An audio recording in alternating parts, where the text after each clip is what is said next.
ሰላም ናይ ማይኪ ሚድያ ተኸታተልቲ ከመይ ኣለኹም? ኣነ ደሓኒ እግዚአብሔር ይመስገን። ንስኻትኩም እውን ኣብዛ ዘለኹምዎ ሰላም ክትኮኑ ትምኒተዩ። እሞ ናይ ማይኪ ሚድያ ተኸታተልቲ ንሎሚ ሕፅር ዝበለትን ኣዝያ መምሐሪትን ምኽሪ እተርልያ ዛንታን ናባኹም ሒዝያ ቀሪበለኹ።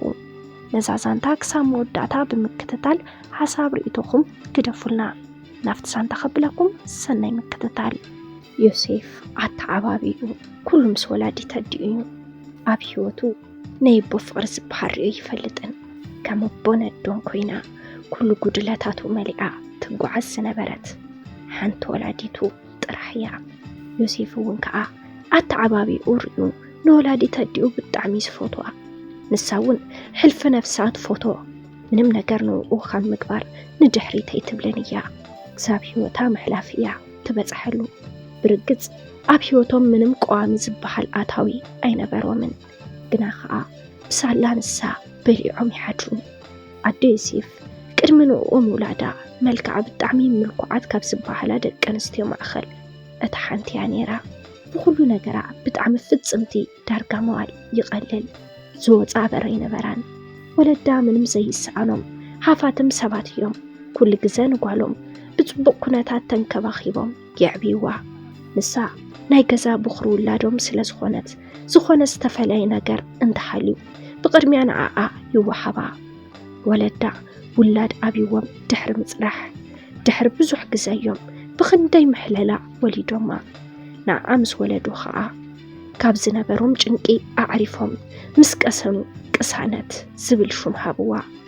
ቅሳነት ኣብ ትምህርታ ብጣዕሚ ጎበዝ እያ ወላ እኳ እንተዘይተባሃለት ግና ከዓ ኩሉ ግዜ ብማእኸላይ ዝኾነ ውፅኢት ካብ ክፍሊ ናብ ክፍሊ ተሓልፍ።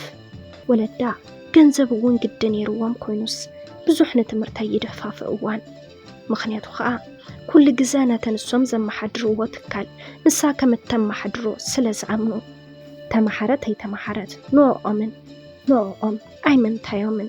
ግና ከዓ ንዝኾነ ይኹን ነገር ወረቐት ናይ ትምህርቲ መሓዝ ኣድላይ ስለ ዝኾነ ትምህርታት መሓር ከምቲ ዝበልክዎ መልክዓ ብጣዕሚ ምልክዕቲ ብምንባራ ብዙሓት ሰባት ካብ ዙርያ ይጠፍኡን።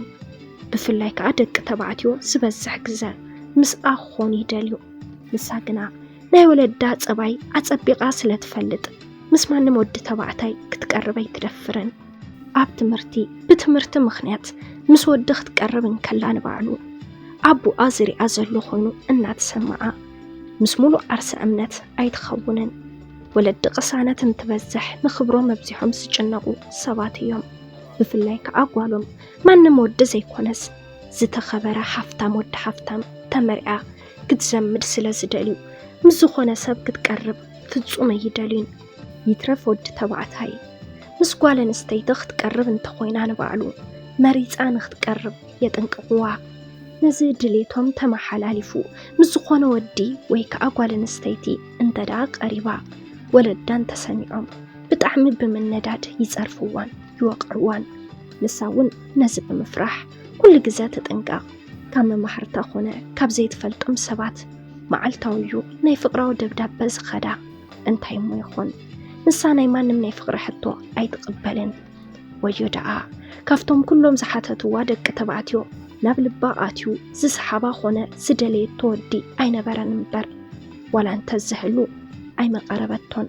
እንትበዝሕ ንወለዳ ዓብዪ ዝኾነ ክብሪ ኣለዋ። ናይ ወለዳ ቃል ጥሒሳ ክትርከብ ኣይትደልን። ካብ ትምህርታ ወፃኢ ዘሎ ጊዜኣ ሙሉእ ካብ ገዝኣ ከይወፀት ተሕልፎ። ትምህርቲ ብዙሕ ስለ ዘይኮነት እውን ኣብ ገዝኣ ኣይተጽንዕን። ምስ ሞባይላ ተጣቢቓ ትውዕል። ኣብ ማሕበራዊ ሚድያ ሪኣ ዝፈተወቶ ነገር ንወለዳ ተሓትት። ወለዳ እውን ከዓ ካብ ምንም ካብ ማንም ኢሎም ነቲ ዝደለየቶ የምጹላ። በዚ ዝተለዓለ እያ ከዓ ኣብዚሓ ተኽብሮም ስምዒታታ ንውሽጢ ጌራ ንዝደለየቶ ነገር ዘይኮነስ ንድሌት ወለዳ እትነብር። ቅሳነት ዕድሚኣ ሙሉእ ወለዳ ዝበልዋ እናገበረት ካብ ፍቓዶም ንእሽተን እንኳን ከይዘለለት እንትትመሓር ኣብዚ መንጎ ግን ሓደ ነገር ተፈጠረ። ናይ 12 ክፍሊ ትምህርታ እንዳተመሓረት እናሃለወት ምስ ሓደ ወዲ ተላለ። እዚ ወዲ ናፍቲ ቤት ትምህርቲ ሓድሽ ኮይኑ እዩ መፂኡ። ብዛዕባ ቅሳነት ዝፈልጦ ምንም ዓይነት ነገር ኣይነበረን።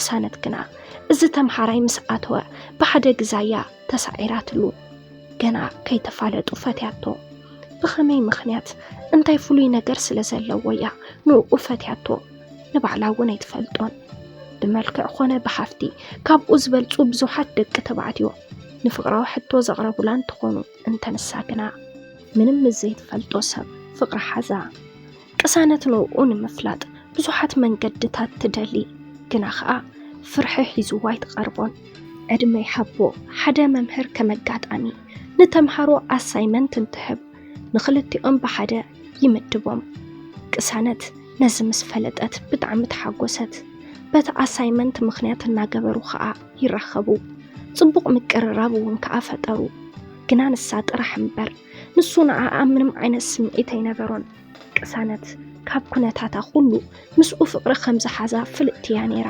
ንዘስተውዕለላ ሰብ ማለት እዩ ናታ ናብኡ ምቕራብ ከም እትደሊ ዝተረድዑ ኣዕሩኽቱ ነቲ ወዲ ከዓ ንኽቐርባ ክደፋፍእዎ ይጅምሩ ንሱ እውን ኩነታት ቅሳነት ምስ ተዓዘበ ንኽቐርባ ይጅምር ንሱ ወየድኣ ነቲ ቤት ትምህርቲ ሓድሽ ኮይኑ እምበር ኣብቲ ዝነበሮ ቤት ትምህርቲ ብጓል ኣማሪሩ እዩ ዋላ ዘለዎ ፀገም እናፈለጣ ብዙሓት ደቂ ኣንስትዮ ንኽቐርብኦ ይደልያ ዝተፈለየ ነገር የብሉን ግና እንታይ ከም ዝስሕበን ንባዕሉ እውን ዝፈልጦ ነገር ኣይነበረን እዚ ወዲ ንዝኾነ ነገር እንተወሲኑ ወሲኑ እዩ ኣብ ሕይወቱ ምስ ብዙሓት ደቂ ኣንስትዮ ፍቅራዊ ርክብ ጀሚሩ ዝደለዮ ነገር ምስ ረኸበ ገዲፉ እውን ከይዱ እዩ ናብ ናይ ቅሳነት ቤት ትምህርቲ ምስ ኣተወ እውን ከዓ ክሳብ ነቲ ቤት ትምህርቲ ዝለምዶ ዓቕሊ ክገብር ዋላ ደልዩ እንተነበረ ግና ከዓ ቅሳነት ባዕላ ክትቀርቦ ብምድላያ ንኽቐርባ ወሰነ ቀስ ብቐስ እውን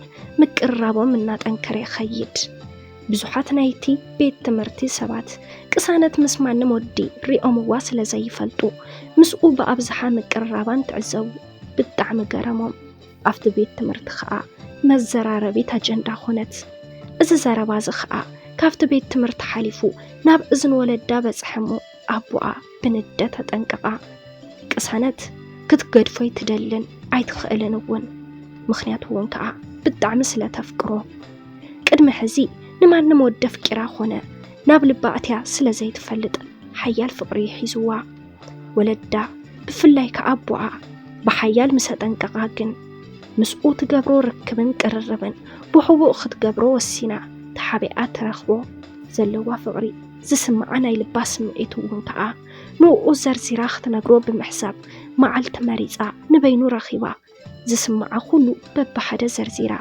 ፍቅራዊ ሕቶኣ ሓተተቶ ንሱ እውን ዝፅበዮ ዝነበረ ነገር ስለ ዝኾነ ሕቶ ምስ ኣቕረበትሉ ንድሕሪት ከይበለ ንፍቅራዊ ሕቶኣ ኣወንታዊ መልሲ ሃባ ቅሳነት በዚ ነገር ብጣዕሚ ተሓጒሳ ጠይቃቶ እምቢ ኸይብላ ብጣዕሚ እያ ፈሪሓ ነይራ ግና ሓሳብ ልባ ሰሚሩላ እቲ ወዲ ፍቅራዊ ሕቶኣ ተቐቢልዋ ብጣዕሚ ሕጉስቲ ኾነት ቅሳነት በቲ ሓደ ወገን ዝደለየቶ ናይ ፍቅሪ ርክብ እንተረኸበት ዋላ በቲ ሓደ ወገን ግን ወለዳ ኸይፈልጡ ዓብዪ ፍርሒ ነይርዋ ኣብ ሓደ ጉዳይ ክልተ ዓይነት ስምዒት እናተሰማዓ ትጨናናቕ ግና ከዓ ንኡ ብዝነበራ ፍቅሪ ኣመና ሕጉስትያ ነይራ ካብ ኩሉ ጭንቀት ኮይኑዋ ዝነበረ ኣቡኣ ምንም ነገር ከይሰምዐ ንኽትጥንቅቕ እያ ትጭነቕ ቅሳነት ምስ ተፍቃሪኣ ኮይና ብሓደን ትጸንሕ እቲ ትምህርቲ እውን ተፋሪቑ ካልኣይ ሲዝን ክመሃሩ ጀመሩ ኣብዚ እዋን እምበኣር ናይ ቅሳነት ህይወት ካብ ምቾት ናብ ፀገም ካብ ሓጎስ ናብ ሓዘን ክቀየር ጀመረ ጥንቅቕቲ ዝነበረት ቅሳነት ሰነፈት ካብ ናይ ወለዳ ፍቃድ ምኻድ ገደብ ሰኣነትሉ ምስ ተፍቃሪኣ ዝነበራ ርክብ በርቲዑ ምስኡ ፆታዊ ርክብ ምግባር ትጅመር መቸም ዝኾነ ነገር ሓደ ግዜ እንተደኣ ጀሚርካዮ ምቁራፅ ከቢድ ስለ ዝኾነ ምስኡ እናተራኸበት ርክብ ምፍፃም ተተሓዘቶ ቅድሚኡ ምንም ነገር ጀሚራ ስለ ዘይትፈልጥ ከዓ ምንም ጥንቃቐ ብዘይ ምግባራ ትምህርታ ከይወድአት እንተላ ጥንሲ ሓዘት እዚ ጥንሲ እዚ ንኽትፈልጦ ዘንጊዓ ስለ ዝነበረት ንኽተውርዶ ኣብ ዘይትኽእለሉ ግዜ በፅሐት ካብ መዓልቲ ናብ መዓልቲ ከብዳ እንዳዓበየ እናተፈለጠ እንትኸይድ ወለዳ ከዓብዱ በፅሑ ብዙሕ ተፃሪፎም እውን ከዓ እቲ ሓቂ ካብኣ እንትሰምዑ بزي من متنققتا أبو أخاب جزء نختوتس نكرا قسانت كم زرفوا ولا انتفلتت كساب كندز خمس خونكن أي جمتت النيرة نولادي تدعى أبزي حاك تلمنات جمر نبعتا زرنزح نفسسة تلمنا نجر ولادي تكوينوا عدي أولا تحزنت لا جناخا من مكتجبر سلزيك علت نبينا صبب زبلا جزات خريت لامو ناي حدا عمت جزا خراي كفلت لا قسانت وصع خدت كابناي ولدا جزا وصع نابناي بعلا جزا اتيا كساب تولد دي ابو حبو بزينه يبو افقاد تحجزا نقسانت كابناي ولدا جز مخلع نلعلي لباس سبرا نجر اتفكاري اسلزق حدا ينيرو متنا سامس نجرتو اي فلطلكن يلو كم زي فلطاك حدا قسانت افكاري امس كحدا بكل نجر تغودي ابطع سودقت ناي ولدا قلب تدغاغامي نابهلنا انا تملالسه معلتاوي اب نبعت وإلا تحدر عدي اكساب تولد ان حبأت تنكباخيواتا كابو جن ابو امس فلطه ندي عمت انققتا مسحابا عدي اون كتحجزاي كعلتن افتي زتخفللا جزا خراينا نبرت قدم إلى عدي أزحبتا سنكي إنا سرحت نوداخ تعبت جمر إزست ولد قلعة يوسيف يزبحل نبعلانا قدفت نودا مبلع تتحزتو كم معلتنا معلتي نابت أقم تعطو خمزلا إنا تعذبت بز تلعا إلى خاء سرح كتسرح سرح مجلي جمرت قنا خاء من عينة مياس لزينبرا نتسرح كتركبيك علتن بفلايك قول عسل زنبرا سرح نخأتوا فقادنيا زخون سب أين برن سرحا مدلي إن حلوت قنا كاب حدا حفتم حدا حتو قربلا إذا حتو خاء نموسانو بتعمل الجماع إذا حفتم سبعي مسؤون خد حدر 30 قرشي كم زهبايو تزاري بوا قسانت بزو حسبت اتجنزب بتعميو زرليا كاب اوغن بزو حاسبا نمنباريلا نودا نختعبيلا مستود حدرت اتودون نكيو اتزبلا جنزب هيبو ساددا زتو حبا جنزب حيزا እናት حጎሰት ወዳ ካፍትናይ ጎረቤት ገዛ ሒዛ ናብ ገዛ አትወት በት ገንዘብ ጌራ ንወዳ ዘድልዮ ነገር ኩሉ ገዛዚ አትሉ አትወት ኮፊላ ንበይና ኸአ ክትሐስብ ጀመረት ሓደ ግዘን ዝጠፈአ ክብሪ ምን ክብኻብ እየድልን ኢላ ኸአ ጠቅሊላ ናብ ከምኦ ዓይነት ህይወት ክትአቱ ጀመረት ከመጋጣም ኮይኑ እቲ ዝተኻረየቶ ገዛ ንደገ በር ስለዝኾነ ንዝሐሰበቶ ነገር كم زسخ على حسبت مو معلتهم مزتفلاليو دق تبعتيو إن قيايرت بمحدار جنزب كتركب جمرت ودام سكوب بزلاخا وزيا ستي مشيا حدا حيزات متز بخمس عينة هيوت كا ينبرو اتعاراتهم تدرارا بقرات نساب تحتي سب حيزان تتمتز تدقس وداد مابل علي انتا يقبرو على كوان تزير ايا بدمز جن يسمعيو يوسف إن عبية عسراي كفل بزحة عديو نتو مودات عبجزا إن متسطيا التحدرون بزم خناتون كا يوسف كل زجبر نجار ما سمعي عبي حد جزا سخيرهم زجخاج أخوان لو جنزبين هباكن زبلو والو يوم بزخاء درجة دقاسي بالوخوين يوز حدر حدا معلت جنا أفت جزا حمق نجار تفترة كم قدما ستي مشيا نحد ود حيزان بجزات خيد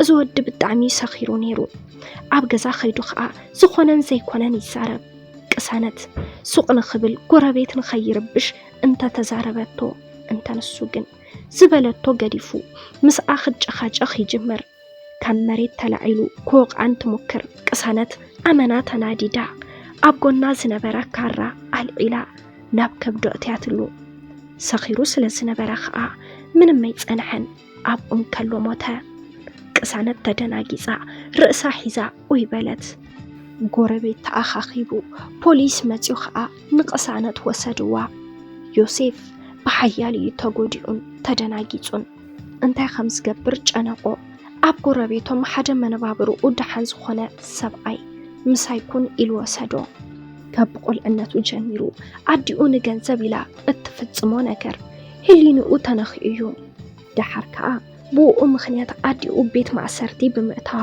ብጣዕሚ ተጎድአ። ኣብዚ ሕማቕ ግዜ እዚ ናይቲ ዝወሰዶ ሰብኣይ ጓሉ ካብ ጎኑ ኣይተፈለየትን። እዛ ጓል ካብ ዮሴፍ ብሓደ ዓመት እያ እንተነኣሰት እምበር ማንዛ እዮም። በዚ ከዓ መዓልታዊ ካብ ጎኑ ከይተፈለየት ትምህርቲ እውን ምስኣ እናቐፀለ ቀስ ብቐስ ብውሕዱ ካብቲ ኣትይዎ ዝነበረ ረብሻ ተላቀቐ። ምስኦም ኮይኑ 12 ክፍሊ በፅሐ። ኣብዚ እዋን ክልቲኦም ክፋተው ይጅምሩ። ቅርቦም እናጠንከረ ይኸይድ። ከም ዝፋቐሩ ከዓ ክልቲኦም ይፈልጡሞ። ንሳ ብሓደ ፍቑራት ንክኾኑ ሕቶ ተቕርበሉ። ዮሴፍ እውን ከዓ ነቦኣ ተሰኪፉ ኣቦኺ ኣይፈቕደልናን ክብል ተዛረባ። ንሳ እውን ነቦኣ ከም እተእምኖ ደፊራ ነቦኣ ምስ ዮሴፍ ከም ዝፋቐሩን ፍቕሪ ከይጅምሩ ከዓ ንኡ ከም ዝተሰከፉን ነገራቶ። ኣቦኣ እውን ኣሕዋቲኹም እናበለ ከእምና ዋላ እኳ እንተፈተነ እንተንሳ ግና ብዘይ ምስዓር ኣእሚናቶ ምስ ዮሴፍ ፍቑራት ኮኑ። ትምህርቶም ወዲኦም ስራሕ ጀሚሮም ብሓደ ፍቕሮም ቀጸሉ። ኣብዚ ግዜ ዮሴፍ ምስ ኣፍቃሪቱ እንትቕፅል ብሓደ ክሓድሩ ሕቶ ተቕርበሉ። እንተ ዮሴፍ ግና ፍቃደኛ ኣይኮነን።